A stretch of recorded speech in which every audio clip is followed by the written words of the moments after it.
Oi, turma, tudo bem com vocês? Espero que esteja todo muito bem, que já tenham se adaptado a esse novo processo de aprendizagem, mas a gente ainda vai fazer uma revisão do conteúdo que a gente teve por último nas aulas de arte. É um resumo dos capítulos 1, 2 e 3 sobre a teoria das cores. Então a gente começa falando do poder das cores, que é uma linguagem não verbal. A cor, ela pode trazer duas linguagens diferentes para a gente. Uma linguagem psicológica, ou seja, é o que o nosso cérebro entende através das cores, e uma linguagem cultural, que é o que a gente aprende do nosso convívio e onde a gente cresce também sobre a leitura das cores. O vermelho, geralmente, ele representa amor, o verde, natureza e o preto, luto. Mas isso também pode ser cultural, porque na Ásia o preto não é usado para luto, o branco é usado para luto, tá? Então isso também é referente à cultura. Mas a gente sabe que essas cores também podem trazer referências psicológicas. O azul claro, por exemplo, ele tranquiliza mais, ele representa leveza. O laranja vai desenvolver fome. Por isso a gente tem tantos restaurantes e marcas conhecidas de comida, de alimentação, que trazem o laranja na sua marca, porque o laranja vai nos desenvolver psicologicamente essa vontade de comer. Antigamente, elas também serviam para diferenciar classes sociais. A toga romana era branca porque eram os pensadores que usavam. E eles utilizavam para ter essa clareza de pensamento. Mas ela era tão grande que também diferenciava essa classe social. Eles sempre precisavam de ajuda de um servo, de um criado, para poder vestir, e com tanto tecido, eles não conseguiriam trabalhar nas lavouras, então também era representação de uma classe social mais enriquecida. Na natureza, as cores representam tanto para a reprodução quanto para a defesa. Como assim? A reprodução tem as flores coloridas para chamar os polinizadores, por exemplo. Então, eles são atraídos pela cor da flor. Já os polinizadores noturnos, que se alimentam de frutas ou vão em flores à noite, geralmente essas flores não têm cor, elas são esverdeadas ou são brancas, porque elas não precisam atrair esse polinizador para a sua reprodução. A defesa também serve, também pode ser utilizada as cores. Como assim? O camaleão, ele vai se defender em lugares que tem a cor parecida com ele. Então, fica mais difícil para um predador encontrá-lo dessa forma. Então, na natureza, pode servir tanto para a defesa quanto para a reprodução. A comercialização das cores começa com a cor púrpura. Ela é retirada de um molusco. E os fenícios, os povos fenícios, lá na Mesopotâmia, eles são os primeiros a retirar essa cor para comercializar. Ela foi tão utilizada que o molusco entrou em extinção. Ela também pode ser uma representação de alegria e de drama, por isso ela é utilizada no teatro grego.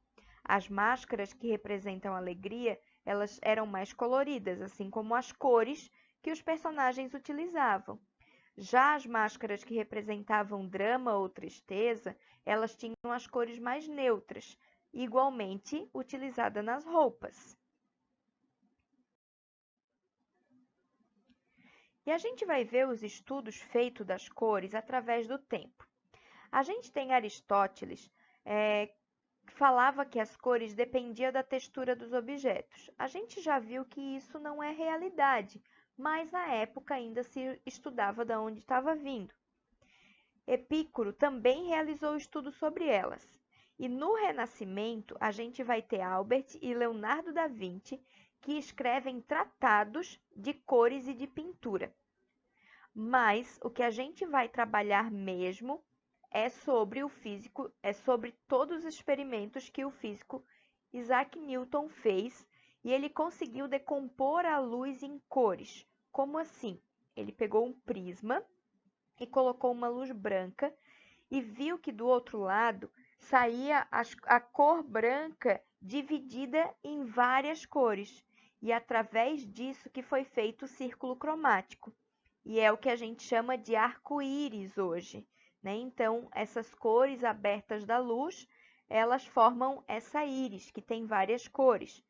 E o arco-íris também é como essa experiência de Isaac Newton, porque quando chove e tem a luz solar vai refletir a luz branca, e quando passa pela água da chuva, a água vai fazer a função desse prisma, e por isso a gente consegue ver o arco-íris, que são todas essas cores abertas, né, divididas e separadas.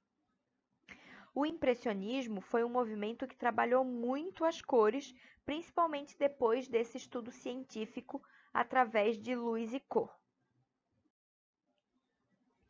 Então, a gente tem a cor diferenciada em duas formas, tá? Então, a gente tem divisão e subdivisão. A primeira, que é a divisão, a gente trabalha com cor-luz e cor-pigmento. A primeira que a gente consegue ver aqui são as cores aditivas, que é a cor-luz. Representação da cor-luz, nós temos 3 cores primárias, que é o azul, o verde e o vermelho. Repetindo, azul, verde e vermelho. Nós não temos as clássicas, que era conhecida como azul, vermelho e amarelo. No lugar do amarelo entra o verde. E por isso a sigla dela é RGB, que no inglês significa Red, Green and Blue. Ok? Quando eu somo todas essas cores, eu tenho o branco, por isso que o branco está aqui no centro e a gente chama de cores aditivas. Então, cores primárias, vermelho, verde e azul, a sigla RGB, Red, Green and Blue, e a soma de todas elas é o branco. Essa cor-luz, ela é originária na tela do computador ou do celular que vocês estão vendo essa aula, nas telas da televisão, na luz da lâmpada, na luz solar, na luz de vela. Então, todo formato de luz traz cor-luz. Até porque a gente não consegue ter cor se a gente não tiver presença de luz. E diferente as cores pigmento. As cores pigmento, elas são as cores que vão ser encontradas nas tintas, nas impressões, nos objetos coloridos, nas roupas. Isso é cor pigmento. Por quê? Porque ela pode ser manipulada pelo homem, ela não vem da luz. Então, a gente consegue manipular e transformar essa cor pigmento. As cores primárias da cor pigmento são ciano, magenta e amarelo. Também não são as tradicionais que a gente conhecia até então. Cuidado com isso. As cores primárias, elas vão ser a representação do que a gente tem de tinta na impressora, por exemplo.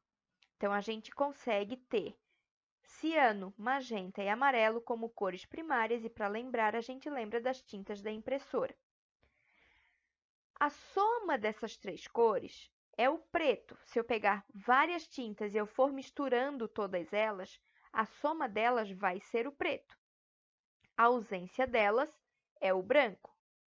Na cor luz, a ausência delas é o preto. Então, se eu não tiver luz, eu tenho um ambiente todo escuro, eu tenho preto. E aqui é o contrário, né? A soma de todas elas é o preto, e quando eu não tenho esse pigmento, eu tenho o branco. A sigla dela é CMYK. C de ciano, M de magenta, Y de yellow, e o K tem na palavra black, que também traz essa representação para ficar diferente. Então, a gente tem do ciano, magenta, yellow e black, ok? Quando eu somo cores, eu vou estar formando uma nova cor. Então, a gente tem as cores primárias, que a gente acabou de ver. Aqui a gente vai estar trabalhando com as cores primárias do pigmento, que é o que a gente consegue misturar com tinta, por isso que a gente está trazendo essas. Se eu somar o amarelo com ciano, tem verde. Se eu somar o amarelo com magenta, tenho laranja. Se eu somar o magenta com o ciano, eu tenho violeta. Então, cor secundária são as criadas com a soma das cores primárias. E nós temos ainda as cores terciárias. As cores terciárias, elas são formadas da soma da cor primária com a cor secundária que a gente viu anteriormente, ok? Reparem que o vermelho é esse magenta alaranjado, ele vai ser uma soma de cor, por isso que ele não entra em cor primária na cor pigmento, apenas na cor luz. Só que nós temos os neutros. Os neutros vai do branco ao preto e toda a escala de cinza. Porque branco e preto, eles não entram em cores, não são cores. Eles são ou a soma delas ou a ausência delas. Na cor luz, o branco é a soma de todas elas e quando eu não tenho luz, eu tenho um lugar escuro, eu tenho preto. Na cor pigmento, a soma de todas elas é o preto. E quando eu não tenho uma pintura, eu não tenho pigmento, eu tenho branco, que vai ser a ausência delas. Então, lembrem bem, branco, preto e tons de cinza não são cores, são neutros. E como eu falei que a partir do estudo de Isaac Newton foi criado o círculo cromático, a gente tem os cromos, a gente vai ter as cores primárias e a partir disso nós vamos ter outras tonalidades. Lembrando que tonalidade vai ser o tom mais claro ou mais escuro, mas isso não quer dizer que nós estamos mudando de cor. A cor é a mesma. Então, se eu tenho verde escuro e o verde claro continua sendo verde. A cor é verde. O que vai mudar vai ser apenas a tonalidade.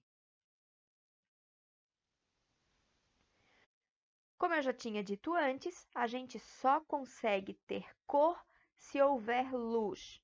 A partir do momento que eu não tenho luz, eu vou estar vendo tudo em uma escala de cinzas. A gente vai ter cinza, a gente não vai ter cor. Eu só consigo observar cor através da luz, mesmo a cor pigmento. Como que isso acontece? Os objetos, eles absorvem a luz. E vai ser liberado um raio de luz apenas da cor que a gente está vendo. Como assim? Se eu tiver um objeto verde, ele está absorvendo todas as cores que vêm da luz e ele só vai deixar sair, ele vai estar refletindo a tonalidade de amarelo e de azul para conseguir dar esse reflexo. No caso, o verde ele é cor primária, então a gente tem o reflexo dele próprio saindo.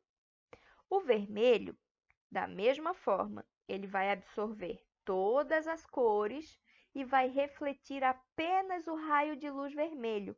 As outras vão ficar guardadas no objeto. O azul, da mesma forma, ele vai absorver os raios de luz e ele vai refletir apenas o azul, ele vai liberar apenas o azul, guardando os outros. Se eu estou vendo uma tonalidade de roxo, é porque esse objeto está absorvendo as luzes e ele vai refletir apenas o vermelho e o azul, que vai dar a soma dessa tonalidade de roxo. Já o branco, ele pega todas as cores, mas libera elas ao mesmo tempo. Então, ele está refletindo todas elas. E como a gente viu anteriormente, a soma de todas as cores é o branco. Por isso que os objetos brancos, eles não guardam nada, eles refletem todos os raios coloridos.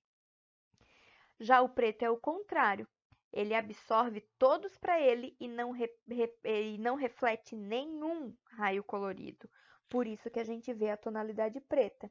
Quando a gente tem ausência de luz, a gente tem preto. Por isso que quando a gente vai no sol, a camiseta ou a roupa preta esquenta muito mais, porque ele fica guardado todos os raios de luz. Já o branco não guarda essa luz. Então, como ele reflete, ele vai ser muito mais fresco de se usar quando a gente está sob o sol, ok? E nós temos a diferença de matiz, valor e croma. Matiz é o que a gente chama exatamente de cor, é o que a gente conhece do nosso dia a dia: amarelo, azul, verde, roxo, marrom.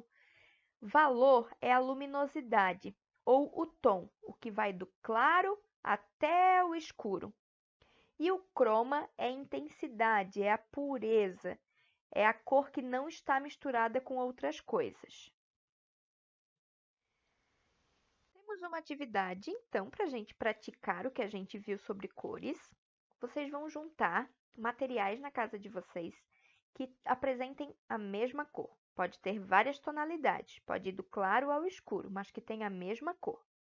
Organize esse material de forma criativa e façam uma fotografia da maneira que quiserem. Vocês vão postar essa fotografia e marcar o Instagram do Aulas FN até o dia 16/4, que é não na próxima sexta, a outra, ok? Então, caprichem, porque eu tenho certeza que vocês são incríveis, acredito nisso e acho que vai ficar um trabalho fantástico. Obrigada por sua atenção. Que a vida tenha mais cores, mais flores, mais sonhos e muita gentileza. Frase de Ana Nunes, carinhosamente, professora Andresa. Espero que tenham gostado, que tenham relembrado o conteúdo e até a próxima. Tchau, tchau!